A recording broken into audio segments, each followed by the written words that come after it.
Hai, welcome to Family Time Channel. Di video ini isinya adalah mengenai kajian memandikan jenazah, guys. Semoga bermanfaat ya. Sedikit di atas kemaluan, nyereknya di sini, di bawah udel, di atas kemaluan, dipijit sedikit, nanti dia keluar sendiri, karena anusnya orang meninggal itu rata-rata kebuka. Kenapa? Pada saat sakaratul maut meregang. Jadi pada saat sakaratul maut itu kita meregang kesakitan, terbuka anus dan nggak bisa. Jadi dia akan keluar dengan sendirinya. Gimana bersihnya? Kita bersihin aja, nggak usah lebay, nggak usah dikodok. Saya pernah ditelepon orang, Bu Suti, ini gimana ya saya mandiin jenazah? Udah sejam lebih nggak keluar. Saya bilang, emang kenapa? Keluar terus kotorannya. Saya bilang, gimana emang ngebersihinnya? Dimasukin selangnya. Saya bilang, kenapa? Kan biar bersih. Astagfirullah, ini orang gak ngerti biologi. Yang disebut najis itu kalau sudah keluar dari tubuh kita. Emang kagak bawa najis ya? Di dalam itu najis semua. Dia baru dihukumi najis kalau dia keluar dari tubuh kita. Jadi kayak teh aja biasa, Bu. Usah dikodok gitu, kayak masukin selama semua. Ya iya kali aku keluar terus kan. Bisa jadi feses-nya udah keluar, lapisan rektum, darahnya, lendirnya, kan ada itu kan. Nanti jika tembok atau rektum teh, jadi nggak akan bisa bersih. Saya bilang, astagfirullah, kata saya, udah selesaikan sumpah. Karena berarti cairan di rektumnya udah keluar. Gak usah lebay, bersihkan aja semampu kayak kita habis BAB udah. Apalagi kalau gini, saya suka tanya dulu, ini mayit terakhir makan kapan? Kalau misalnya terakhir makannya pagi misalnya, saya mandiin siang, oh kemungkinan udah nyampe ke derek tuh kan.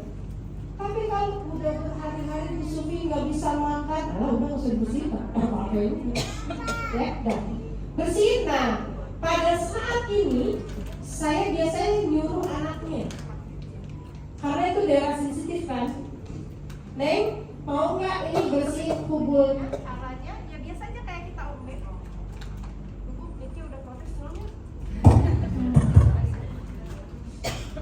Kalau orang anaknya nggak mau ya udah kita yang bersihin. Tapi nggak usah sambil ditolong-tolong, diintip-intip.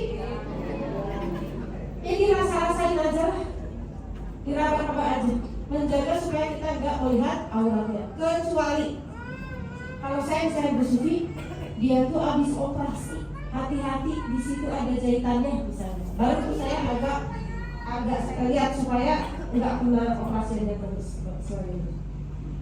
Setelah itu kita bersihkan kubulnya, kemudian kita bersihkan duburnya. Udah selesai banyak perhatian. Kalau jenazahnya itu sudah lama setruk diem aja gitu ya, biasanya kan tuh gak dimandiin. Punten, biasanya di kemaluannya ada daki putih. Kalau udah terkuk lama gak dimandiin, itu biasanya ada daki putih. Nah itu harus agak lama, karena kotor di antara labio mayora, labio mayoranya juga itu biasanya agak banyak kotoran. Udah dibersihin, kemudian diwuduin. Saya suka Bu, kalau dia itu sehat ya Pak, sinusnya lagi aja sejak pulang haji saya kayak gini aja.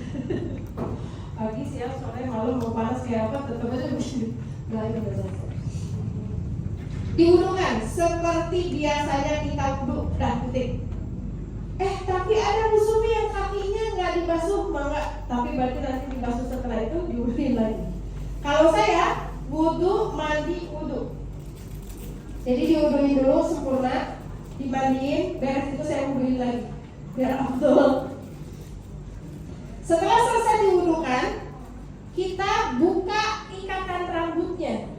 Kalau dia rambutnya tebal gitu ya, kenapa harus dibuka? Itu tadi supaya mencegah kalau ada air yang tidak kena kulit. banjur bagian kanan. Bagian kanan dulu. Nah, di episode ini saya biasanya mengundang anaknya, kalau ada anak laki-laki, menantunya, suaminya. Nah, di sini Bapak, AA, Adek mau nggak kalau mau ikut mandiin? Sekarang banjur bagian tubuhnya di atas 3 kali, seret 3 kali. Kalau setelah itu kiri 3 kali, terus dari atas. Sebelum wudhu tadi apa? Kalau kita mandi junub gimana? Setelah wudhu apa? Kepala dulu 3 kali kan? Jadi habis wudhu, banjurin dulu kepala 3 kali. Setelah itu kanan 3 kali, kiri 3 kali. Nah, barulah kita pakai sabun. Diutamakan bagian kanan dulu. Jadi kanan dulu disabunin, sabunnya yang kayak tadi ya. Kalau misalnya mau dicampur di dalam enggak. Kalau misalnya sabun doang juga mau. Satu orang keramasin, satu orang nyabunin, satu orang megangin selang. Udah cukup. Nanti setelah bagian kanan dimiringin. Nah, untuk ngebersihin bagian kanan yang bagian punggung. Sambil begini nih, posisi gini, ini untuk ngebersihin kali ada plester yang ketinggalan. Kan saya pernah soalnya ada plester di atas tulang ekor. Itu buat apa? Epidural. Di atas tulang ekor. Atau punten, kalau yang tubuhnya gemuk, ketika kita tadi ngebersihin kumpul ya, ini mah pengalaman saya aja ya, itu suka ada kotoran-kotoran yang telah nyelip di antara lipatan tangannya, lipatan pantatnya. Jadi pentingnya dimiringin tuh gitu, kita supaya tahu kali ada kotoran di belakang. Setelah selesai bagian kanan, kita sabunin bagian kiri, kemudian sama 3 senti lagi untuk penyabuninnya ya. Udah selesai di 1 kali. Sebetulnya dengan selesai 1 kali udah selesai. Kalau kita mau pakai sunnah, maka kita mandiin 2 kali. Ambil kain yang pertama. Caranya jangan langsung dibolek-balik terus diganti gitu ya. Tutupkan dulu kain yang ini, baru kita tarik. Nah, gitu ya.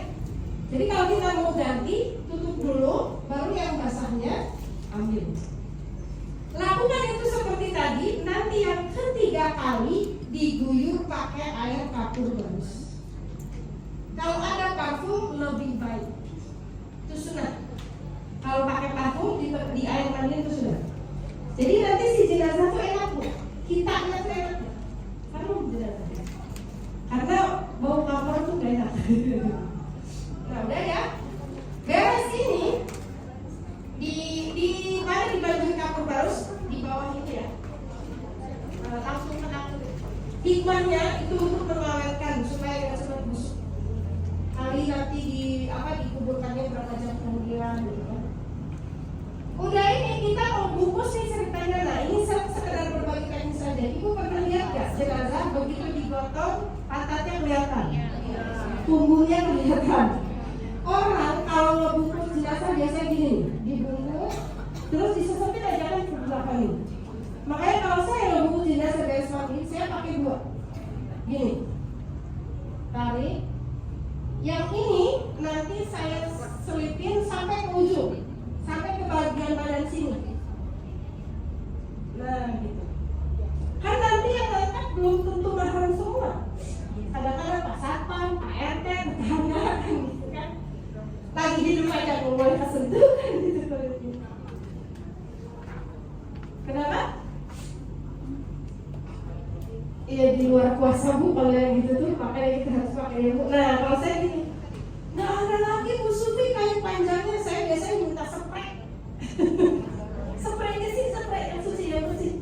Saya dihandukin lah tadi. Oh ya tadi belum dihandukin ya. Tadi setelah itu tuh dihandukin. Yang paling enak dihandukin pakai kain ihram. Jadi gini udah nggak usah. Jadi sambil tutup ini beres dipakein kapur barus. Saya tutupin pakai kain ihram. Ada yang wakaf kain ihram untuk jadi anak putih. Udah tinggal gini, ini yang ditarik.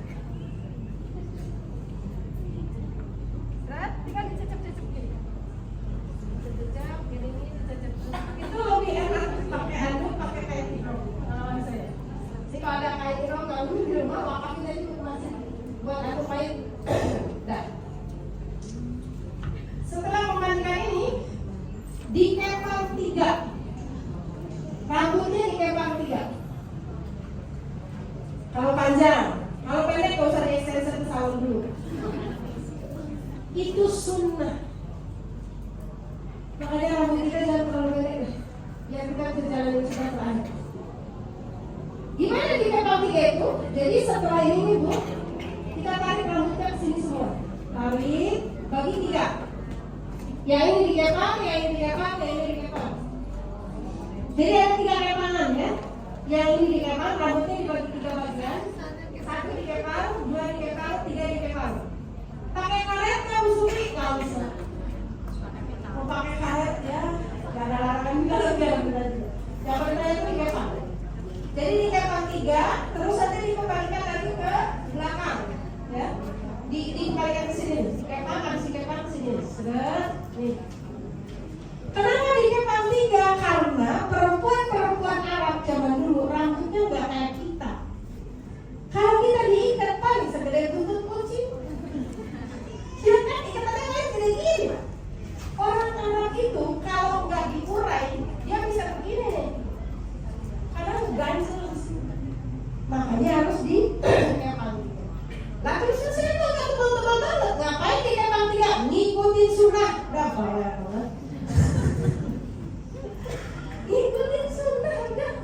Walaupun rambut kita tipis, tapi bisa dikepang. Udah dia dapat pahala. Ada pertanyaan? Gampang kan mandi? Gampang kalau kita mandi jeruk tiap minggu. Bisa kan? Dah selesai. Kayak bersihin motor gitu ya. Gak boleh ya, gak ikram. Jadi gini aja, set, airnya jatuh ke sini, jadi kena ke tubuh mayat itu nggak keras, kekencang gitu ya. Nah gini, kalau masih mungkin ini si jenazah masih mungkin untuk didudukkan, membersihkan kubur itu lebih enak untuk didudukan setelah duduk, bener ya, setelah duduk. Kayak waktu melahirkan, nah. Kaki aja. Yang gede nggak kelihatan sebenarnya. Jadi dengan posisi ini tanpa kita pencet, tanpa kita tekan, itu udah keluar. Kalau jenazahnya masih